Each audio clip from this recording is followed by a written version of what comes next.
welcome to Storyboard.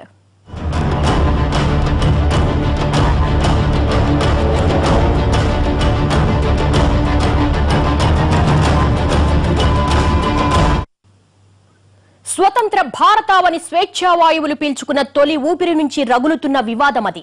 కరవమంటే కప్పకోపం, విడవమంటే పాముకోపం అన్నట్లుగా దేశ చరిత్రలో చెరగని నెత్తుటి చారికల్ని మిగిల్చిన వివాదమది. అలాంటి వివాదాన్ని సామరస్యపూర్వకంగా సాల్వ్ చేసుకోవాలని హఠాత్తుగా సుప్రీంకోర్టు చెప్పుకురావడంతో మరోసారి అయోధ్య రామమందిర నిర్మాణాంశం చర్చకొస్తోంది. మళ్లీ తెరపైకి రామమందిర వివాదం. సామరస్యంగా తేల్చుకోమన్న సుప్రీంకోర్టు. చర్చలతో పని జరగదంటున్న ముస్లిం లా బోర్డు.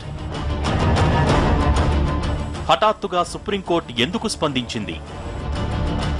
ఇన్నేళ్లుగా ఎటూ తేలని ఈ క్లిష్ట సమస్య ఇప్పుడైనా పరిష్కారమవుతుందా? శతాబ్దాలుగా నలుగుతున్న వివాదం, దశాబ్దాలుగా కోర్టుల చుట్టూ తిరుగుతున్న వివాదం, 7 ఏళ్ల కిందట అలహాబాద్ హైకోర్టు తీర్పిచ్చిన వివాదం ఇప్పుడు మరోసారి తెరపైకొచ్చింది.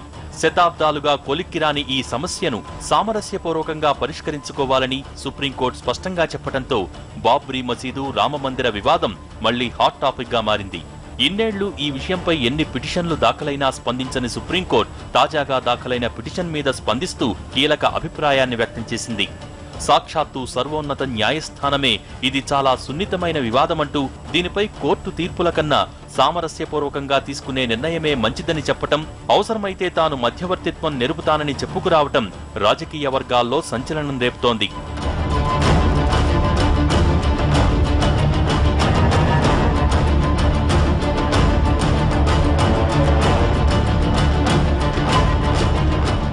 దేశ రాజకీయ చరిత్రలో అతి పెద్ద, అతి సుదీర్ఘ, అత్యంత సున్నితమైన వివాదం ఏదైనా ఉందా అంటే రామజన్మభూమి వివాదమే.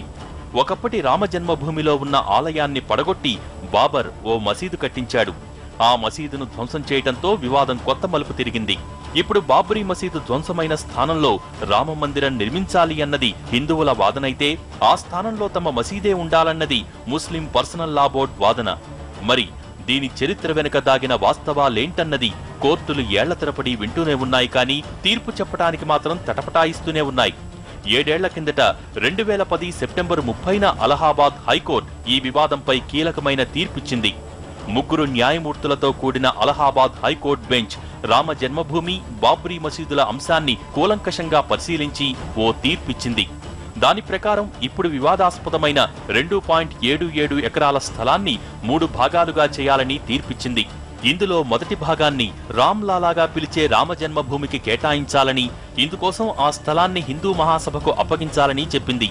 మిగిలిన 2వ భాగాన్ని ఇస్లామిక్ సున్నీ వక్ఫ్ బోర్డుకివ్వాలని, మిగిలిన 3వ వంతు భాగాన్ని హిందూ ధార్మిక సంస్థ నిర్మోహి అఖారాకి అప్పగించాలని తీర్పిచ్చింది.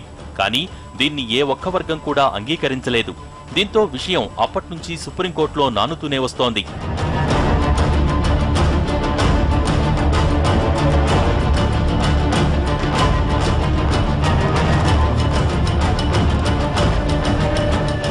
(2010) అలహాబాద్ కోర్టిచ్చిన తీర్పును సవాల్ చేస్తూ సుప్రీంకోర్టులో చాలా పిటిషన్లు దాఖలయ్యాయి. అప్పటి నుంచి ఈ వివాదంపై సుప్రీంకోర్టులో చర్చలు, వాదోపవాదాలు జరుగుతూనే ఉన్నాయి.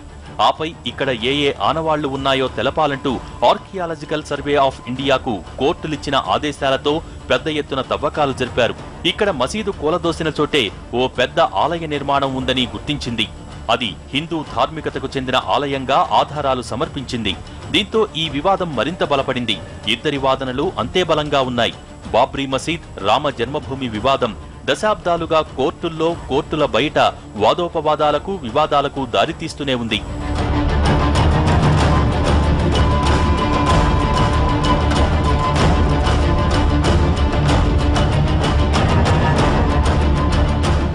ఇటీవల బీజేపీ ఎంపీగా రాజ్యసభలో అడుగుపెట్టిన సుబ్రహ్మణ్య స్వామి బాబ్రీ మసీద్, రామ జన్మభూమి వివాదానికి సంబంధించిన కేసులను అత్యవసరంగా విచారించాలంటూ వేసిన పిటిషన్ కి సర్వోన్నత న్యాయస్థానం స్పందించింది. 2010లో అలహాబాద్ హైకోర్టు ఇచ్చిన తీర్పును సవాలు చేస్తూ దాఖలైన పిటిషన్లన్నింటిపైనా ఒకేసారి విచారణ జరిపించేలా ప్రత్యేక బెంచ్ను ఏర్పాటు చేయాలంటూ స్వామి కోర్టును కోరారు. ఈ వివాదంపై తమ వైపు నుంచి సలహాలు ఏమైనా ఉంటే తదుపరి విచారణలో చెప్పాలని స్వామిని సర్వోన్నత న్యాయస్థానం సూచించింది.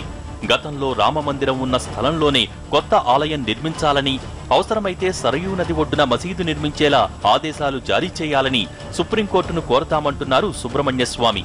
तो कोर्ट ने कहा कि हम तो चाहते हैं कि आप दोनों साइड बैठकर इसकी फैसला करें और फिर हमारे पास आए उसकी एक समाधान के साथ.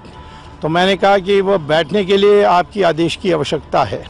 इस पर तीनों न्यायाधीशों ने आपस में सलाह की थी 5-10 मिनट के लिए और फिर उन्होंने ये कहा कि माने ये आने वाली शुक्रवार नहीं, उसके बाद जो शुक्रवार है उसमें आपका दोबारा आप आकर इस पर प्रश्न उठाइए और हम आपको बता देंगे कि कैसे आगे बढ़ना है.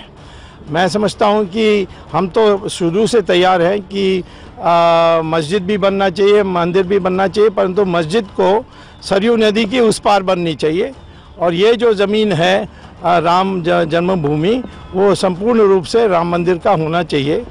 ఈ అంశాన్ని ప్రత్యేకంగా పరిశీలించిన చీఫ్ జస్టిస్ జగదీష్ సింగ్ కేహర్ నేతృత్వంలోని ధర్మాసనం కొన్ని సూచనలు చేసింది. మతాలు, సెంటిమెంటుకు సంబంధించిన వివాదాలలో న్యాయస్థానాలు తీర్పులివ్వటం కంటే కోర్టు బయట పరిష్కారం చేసుకోవటమే ఉత్తమమని సూచించింది. అవసరమైతే మధ్యవర్తిత్వం వహించేందుకు తాము సిద్ధంగా ఉన్నామని ప్రకటించింది. పిటిషన్ విచారణ సందర్భంగా ధర్మాసనం కొన్ని కీలక వ్యాఖ్యలు కూడా చేసింది. ఈ వివాదంతో సంబంధమున్న అన్ని పార్టీలు తమ ప్రతినిధులను సూచిస్తే వారికి మధ్యవర్తిగా వ్యవహరించేందుకు సిద్ధంగా ఉన్నామని చీఫ్ జస్టిస్ కేహర్ ప్రకటించారు. తాను కాకుండా మరే ఇతర న్యాయమూర్తుల సాయం కోరినా వాళ్లను కూడా అందుబాటులో ఉంచుతామన్నారు. దశాబ్దాలుగా అపరిష్కృతంగా ఉన్న ఈ వివాదానికి ముగింపు పలికేందుకు అన్ని వర్గాలు చిత్తశుద్ధితో చర్చలకు వెళ్లాలని కోరింది. ఇచ్చిపుచ్చుకునే ధోరణితో వెళ్తేనే ఈ సమస్యను సామరస్యంగా పరిష్కరించడం సాధ్యమవుతుందని సర్వోన్నత న్యాయస్థానం అభిప్రాయపడింది.